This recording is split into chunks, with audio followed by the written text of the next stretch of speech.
Hello guys, ഒരു വട്ടെങ്കിലും നിങ്ങൾ ഇങ്ങനെയൊന്ന് omelette ഉണ്ടാക്കി നോക്കിയിട്ടുണ്ടോ? എന്നൊന്ന് ഉണ്ടാക്കി നോക്കണേ. അപ്പോൾ എങ്ങനെ ഉണ്ടാക്കുന്നത് നോക്കിയാലോ?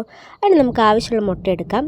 1-2 മുട്ടയൊക്കെ എടുക്കാം. ഇവിടെ 2 മുട്ട എടുത്തിട്ടുണ്ട്. അതിലേക്ക് സവാള, പച്ചമുളക്, മഞ്ഞൾപ്പൊടി, ആവശ്യത്തിന് ഉപ്പും കൂടി ഇട്ട് ഒന്ന് മിക്സ് ചെയ്ത് മാറ്റി വെക്കുക. എന്നിട്ട് ഒരു പാൻ എടുത്ത് അതിലേക്ക് വെളിച്ചെണ്ണ ഒഴിച്ച് ചൂടാക്കിയതിന് ശേഷം അതിലേക്ക് നമുക്ക് ഒരു 2-3 അല്ലി വെളുത്തുള്ളി ആഡ് ചെയ്ത് കൊടുക്കാം.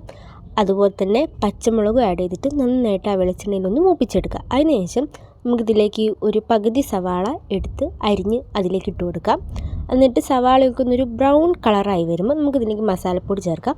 കുരുമുളക് പൊടി, മഞ്ഞൾപ്പൊടി, അതുപോലെ മുളക് പൊടി, അതുപോലെ ചിക്കൻ മസാല, ഇത്രയും മസാലകൾ ചേർത്താൽ മതി. എന്നിട്ട് നന്നായിട്ട് ഇളക്കി അതൊന്നിങ്ങനെ നമ്മൾ പാനിൽ നന്നായിട്ട് ഇങ്ങനെ നിരത്തി വെക്കുക. അതിനുശേഷം നമ്മളവിടെ മിക്സ് ചെയ്ത് വെച്ചിരിക്കുന്ന കോഴിമുട്ടയില്ലേ, നന്നായിട്ട് നിരത്തി വെച്ചതിന് ശേഷം ആ മിക്സ് ചെയ്ത് വെച്ചിരിക്കുന്ന കോഴിമുട്ടൻ്റെ മിക്സ് നമുക്കിതിലേക്ക് ഒഴിച്ച് ആ മുട്ട എല്ലായിടത്തും ഒന്നാക്കി നല്ലോണം പരത്തിയിട്ട് നമുക്ക് അടച്ച് വെച്ച് വേവിക്കാം. അടച്ച് വെച്ച് വേവിച്ചതിന് ശേഷം നമുക്കൊന്ന് മറച്ചിട്ട് കൊടുക്കാം. അപ്പോൾ നല്ല ടേസ്റ്റി ആയിട്ടുള്ളൊരു മസാല ഓംലേറ്റാണ് കേട്ടോ നമ്മൾ ഉണ്ടാക്കിയിരിക്കുന്നത്. ചോറിനൊക്കെ അടിപൊളിയാണ്. വേറെ കറികളൊന്നും വേണ്ട, നമുക്ക് ഇത് മാത്രം മതി. നിങ്ങളൊന്ന് ട്രൈ ചെയ്ത് നോക്ക് കേട്ടോ. അപ്പോൾ ഓക്കെ, ബൈ.